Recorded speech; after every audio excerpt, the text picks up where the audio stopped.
تکلیف نہیں آئے گی. میں آپ کے سامنے یہ چند باتیں رکھتا ہوں اور میں تمام اہل محلے کا اور خاص طور سے حافظ قاری احتشام صاحب کا مشکور اور ممنون ہوں کہ وہ ماشاءاللہ ہر سال اس بستی کے اندر یہ مدرسے کا جلسے کا انعقاد کرتے ہیں. وہ قابل مبارک ہے.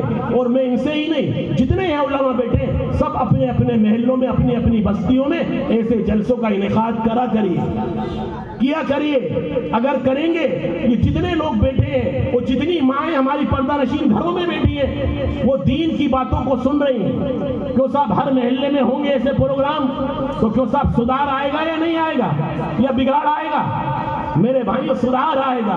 بعض ہمارے ہی مخالف اس کی مخالفت کرتے ہیں. ارے صاحب ان جلسوں سے کیا ہوگا, ان جلسوں سے کیا حاصل ہوتا ہے, ان سے کیا ملتا ہے؟ میرے بھائیوں کوشش کرنا ہمارا کام ہے, ہدایت دینا اللہ کا کام ہے.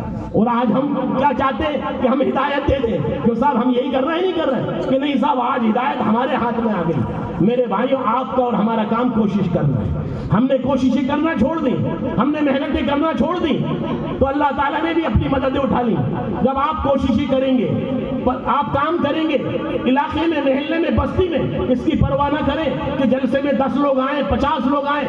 میں کل جلسے میں گیا, ایک نیا مدرسہ قائم ہوا, 100-200 لوگ بیٹھے تھے. وہاں کے کچھ علماء تھے وہ چاہتے تھے کہ جلدی سے بیان ختم ہو جائے, وہ جلدی سے جلسہ ختم ہو جائے, ہم اپنے اپنے گھر جائیں. میں نے کہا بھائی اس بیچارے نے کتنی محنت سے جلسہ کیا, کتنی محنت سے اس نے بیچارے نے انتظامات کیے. ہم یہ کہیں کہ اس کا کوئی مقصد نہیں. میرے بھائیوں آج 100 ہیں, کل 200 ہوں گے, پرسوں 300 ہوں گے. انشاءاللہ یہ تعداد بڑھے گی اور ایک دن ہزاروں کی تعداد ہوگی اس محلے میں. اس کے ذریعے سے سدھار آئے گا, اس کے ذریعے سے ہماری بچیاں, ہمارے محلے, ہمارے جوان بچے سدھریں گے. میرے بھائیوں جلسے کرنا چاہیے, اس کی مخالفت نہیں کرنا چاہیے بلکہ اس کا تعاون کرنا چاہیے. اللہ کے رسول نے فرمایا کہ جو تعاون کرتا ہے خیر کے کام کے لیے, خیر کے کام میں جو مددگار ہوتا ہے اللہ تعالیٰ اس کی مدد فرماتے ہیں. تو ہم خیر کے کام کریں گے انشاءاللہ, کریں گے نا سب انشاءاللہ. اور میں تمام مدرسے کے اساتذہ, یہاں کے ملازمین اور جن لوگوں نے اہل محلے نے اس جلسے کا انعقاد کیا میں ان کا بھی مشکور و ممنون ہوں. جس لائن سے, جس محنت سے, جس کاوشوں سے, کوششوں سے آپ نے یہ جلسے کا انعقاد کیا ہے, یہی جانتے ہیں احتشام صاحب کہ کتنی پریشانی ہوتی ہے, کتنی محنتیں ہوتی ہیں. اللہ تعالیٰ ان کے اندر اور حوصلہ پیدا فرمائے اور جذبہ پیدا فرمائے, اور کریے اور جلسے کیجئے اور پروگرام کیجئے. آپ پرواہ مت کریے, انشاءاللہ اللہ کی مدد آپ کے ساتھ ہوگی, اللہ کی نصرت آپ کے ساتھ ہوگی. آپ کا مدرسہ, آپ کا مکتب ترقی کرے گا. وہ ترقی کرتے کرتے انشاءاللہ ایک دن دارالعلوم کی شکل اختیار کرے گا. اللہ تعالی ہم سب کو کہنے سننے سے زیادہ عمل کی توفیق نصیب فرمائے. وآخر دعوانا الحمدللہ رب العالمین. سب کے سب لوگ قرآن شریف کا دوسرا حق یہ ہے, یا کہہ لیجئے کہ پہلا یہ ہے کہ قرآن شریف پہ ہم ایمان لائیں. یہ اللہ کی کتاب ہے, الذین یؤمنون بالغیب. قرآن شریف جو کچھ کائنات کے بارے میں کہتا ہے, انسان کے بارے میں کہتا ہے, آخرت کے بارے میں کہتا ہے, جنت کے بارے میں کہتا ہے, جہنم کے بارے میں دیے گئے. اور 1 سال محنت کے بعد اس نے یہ کہا کہ اب میری کتاب تیار ہے.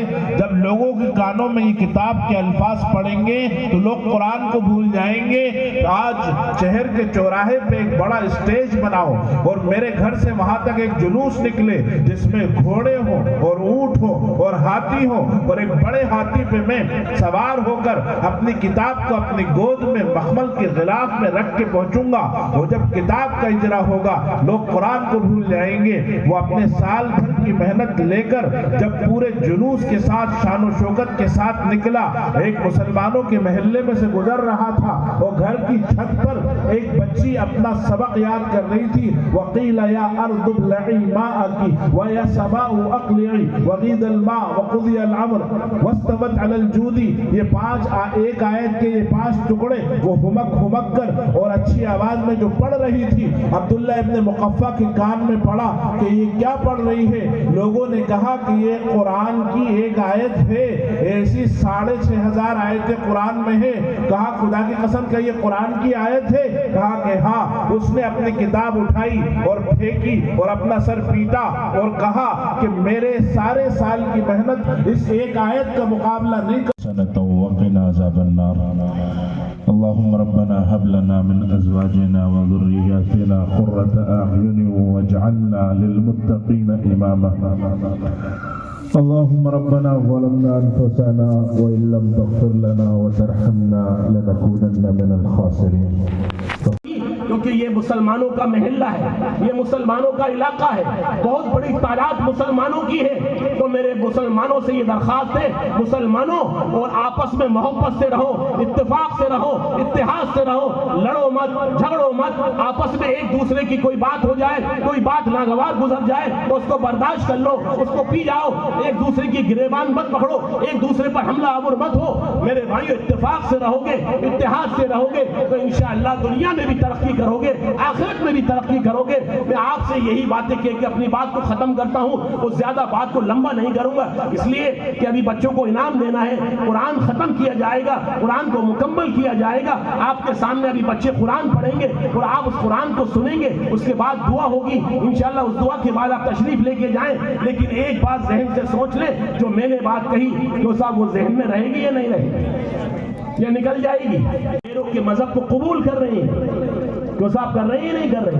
کتنے سارے اسکروت کا مجھے معلوم ہے، کتنے سارے شہر بھوپال کا مجھے معلوم ہے، ابھی آپ کے سامنے کتنے قصے بتاؤں میرے بھائیوں، سینکڑوں قصے ہیں جو جوان بچیاں، خاندان کی وہ بچیاں جنہوں نے کبھی گھر سے نکلی نہیں اور وہ غیروں کے اسکولوں میں جاتی تھی، غیروں کے اسکولوں میں پڑھتی تھی، انہوں نے ان کے ساتھ تعلیم حاصل کر کے، ان سے دوستی کر کے وہ غیروں کے ساتھ چلی گئیں اور وہ مرتد ہو گئیں، ان کے ماں باپ پھر رو رہے ہیں کہ صاحب کیا کریں، ہماری بچی کا کیا ہوگا؟ میرے بھائیوں، جب چڑیا چگ گئی کھیت رونے سے کیا فائدہ؟